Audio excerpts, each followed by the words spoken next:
But anyway, Mike came to my house.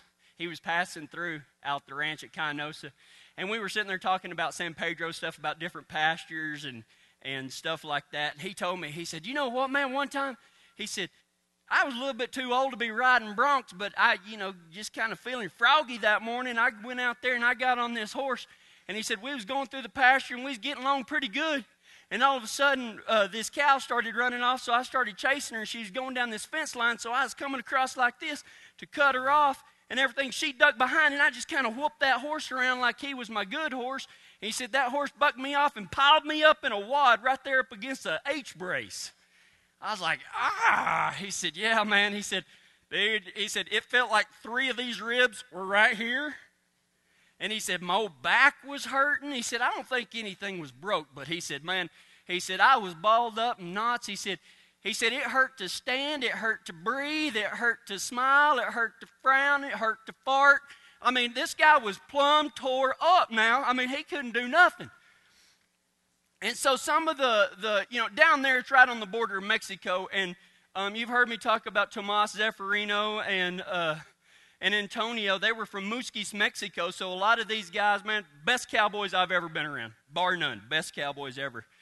And so they got to telling him, they was like, hey, Mikey, you go down and see Pedro. He said, who? He said, you go see Pedro. He said, who's Pedro? He said, man, he get you fixed up just good, man. He get you fixed up good. And he's like, nah.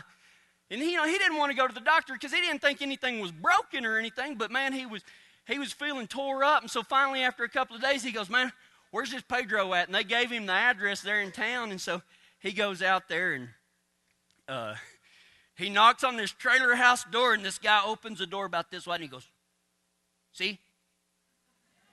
He said, you Pedro? See? He said, man, I got bucked off a horse, and I'm feeling pretty bad. He said, see? He said, can you fix me? He said, see?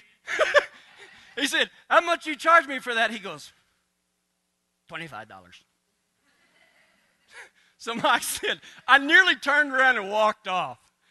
He said, but man, he said, I was feeling poorly. So anyway, he opened up the door and he went in there, and the guy told him, he said, lay down.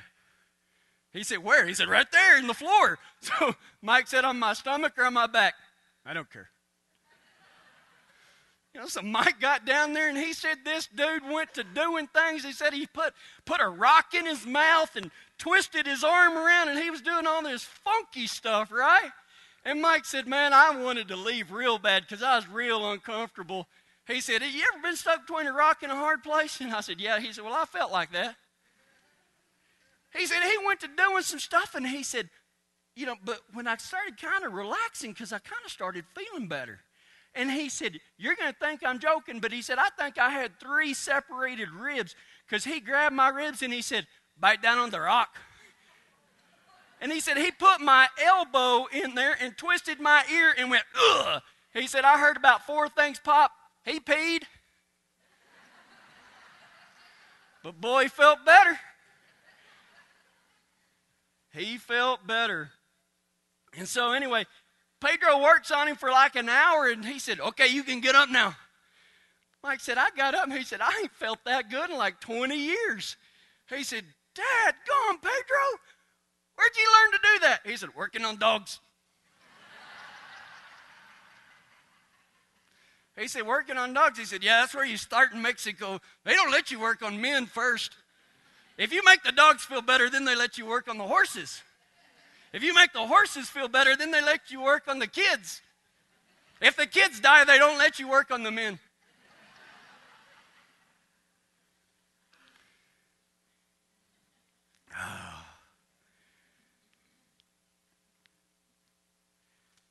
So Mike goes home, and man, all the hands are like, hey man, how do you feel? Mike's like, I feel good. He said, yeah, Pedro, man, he's pretty good. He's pretty good. And he said, yeah, man, he is. And so Mike said, honestly, he said, I don't know what that man did, but he did something. He said, I felt 20 years younger. He said, I felt so good. He said, and it didn't just last that day. He said, a week later, I was still feeling good. I got to feeling so good, I got back on that horse, and I was going to show him what's for. He said, Pedro doesn't do anything for your bronc riding skills. That horse piled him up next to a water trough this time. He said, I didn't even wait to catch my horse. I went and got my truck and was hauling butt to Pedro's. He said, my old head was like this, and he said, I couldn't feel my left arm, and he said, it's hard to shift and drive with one arm. He said, I got to Pedro's, and I knocked on the door, and Pedro opened the door this wide and went, see? He said, hey, Pedro, it's me. He said, see? He said, I need your help. He goes, see? He said, Pedro, I done got back on that bronc, and I don't want to hear it. I know I'm too old to be doing that. And he said, I'll never forget what Pedro said. He said, I'm here to fix you, not to point fingers at your stupidity.